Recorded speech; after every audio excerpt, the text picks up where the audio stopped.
Hello, Eastern West Virginia Technical and Community College students. Welcome to Fall 2026. Every semester I make one of these quick little videos just to kind of break down basically how to get an A and what to expect in the class. If you've never taken a Brightspace course, this should help you kind of like with how this class is laid out. If you have, stick with me. There's still important information in here. All right, let's get to it. So these are the learning outcomes for the course. So by the end of the semester, you guys will have all of these learning outcomes under your belt. You'll be able to analyze, discuss, compare, and present opinions. And you'll actively be doing those things throughout the semester.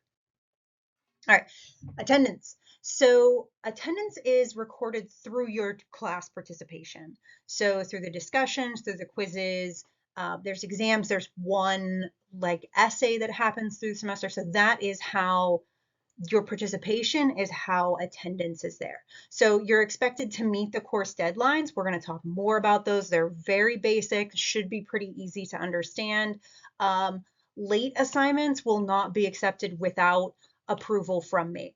I'm just going to tell you straight up, I don't open discussions for students unless there's some kind of class-wide issue where no one was able to access something or something, there was some kind of technical issue.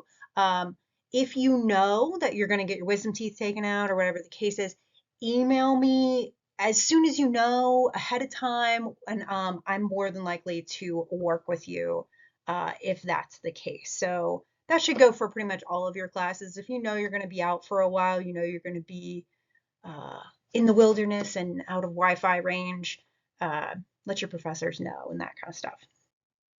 Okay, so this is kind of the landing page. So what you see here is what you will probably see as soon as you enter the course. This image here might look different. I think for our semester, it's like colored pencils kind of thing. So there's going to be this course calendar. It's going to say what the date is. This is an old image, but everything pretty much looks the same. This is kind of what's coming up.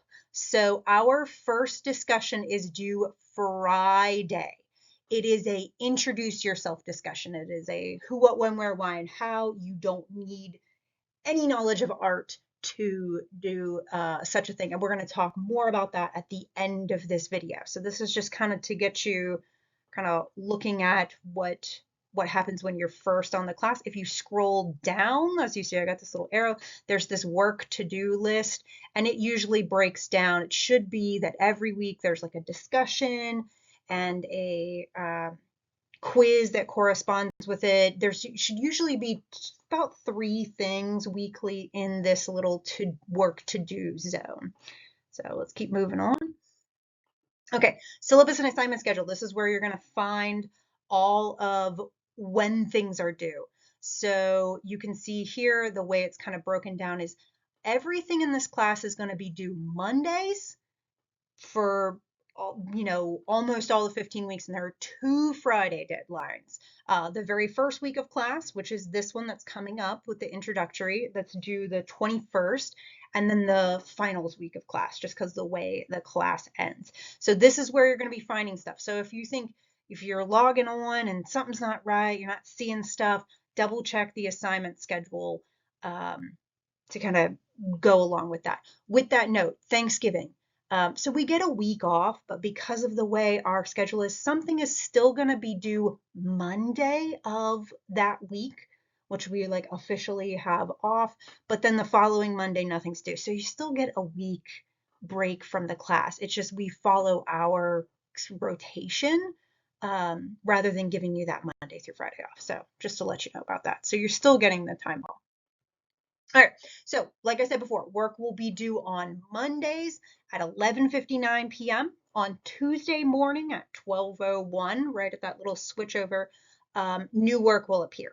So every Monday, something is going to be due. Like I said in the previous slide, there are 2 Fridays throughout the semester that something will be due. One is this Friday, the 21st, and then the other is at the very end of the semester, finals week.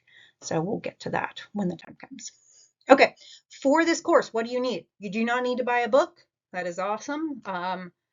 Eastern West Virginia and myself worked hard to create an OER or use OERs, I should say.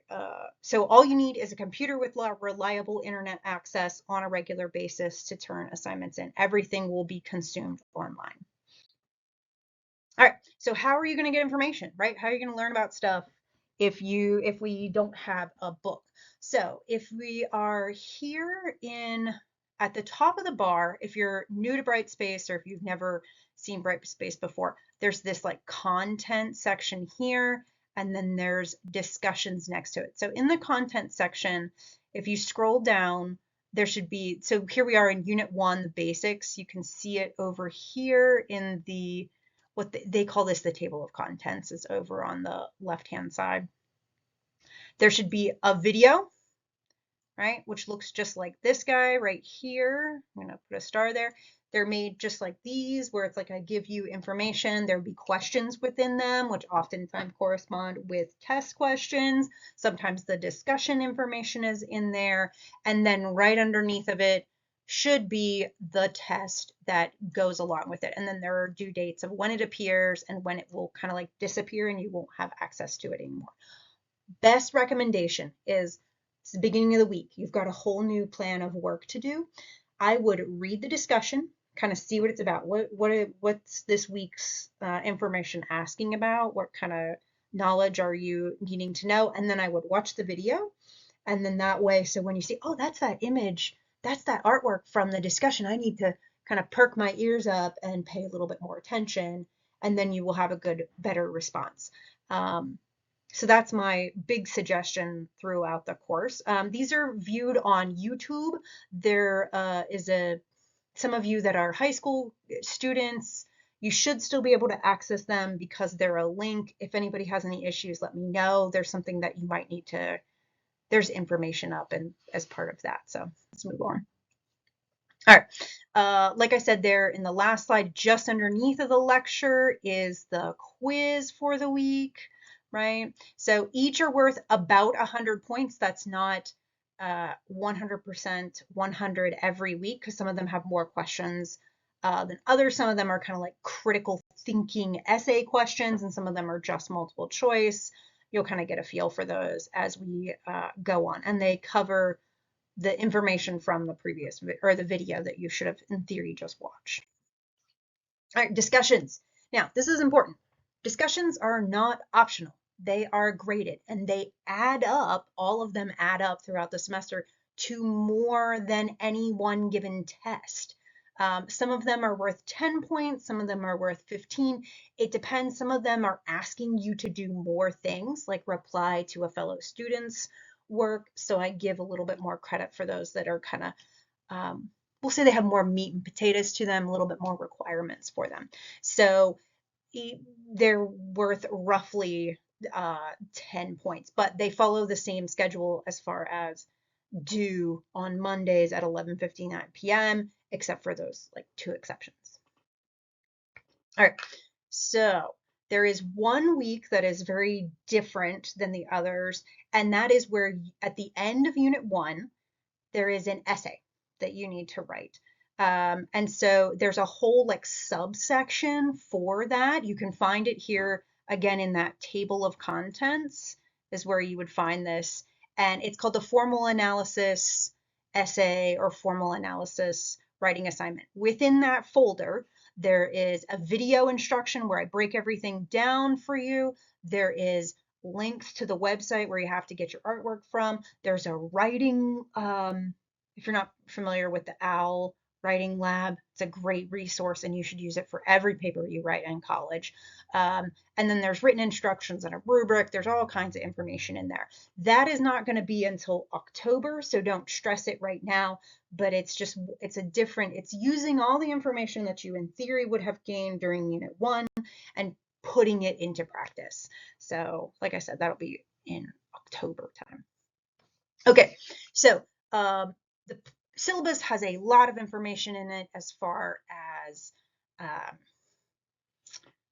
Title IX and all of these other kinds of school-related things. So the big things I want to let you know is syllabus change statement. If something changes as far as a due date or something like that, I will make an announcement, I'll email everybody, like there will be information, but the syllabus can change, the assignment schedule can change if something happens, all of that kind of stuff.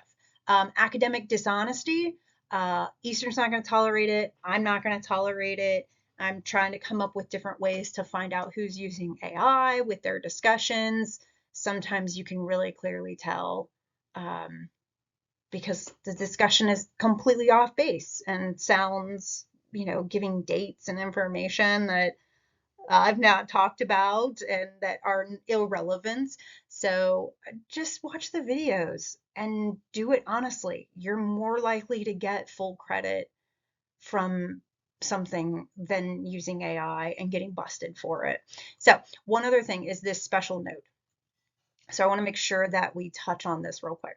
So we're going to be talking about art, we're going to be talking about humanity, we're going to be talking about the human condition. And that means that we're going to touch upon some things that might be uncomfortable to some of you. You're going to see a decent amount of nudity in this class, both male and female nudity.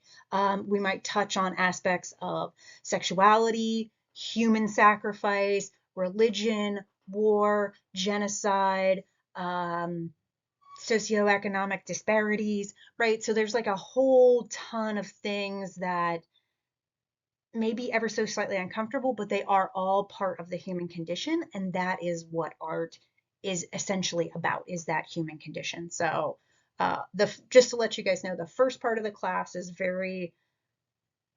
it's more about language, it's more about how you talk about art, it's more about seeing art, and it is non-chronological. Then once we get to unit 2, after you write your essay, that's when things start to become a little bit more chronological, and we're starting at kind of the early origins of humanity and the early origins of art. So we'll get more to that as the semester goes on.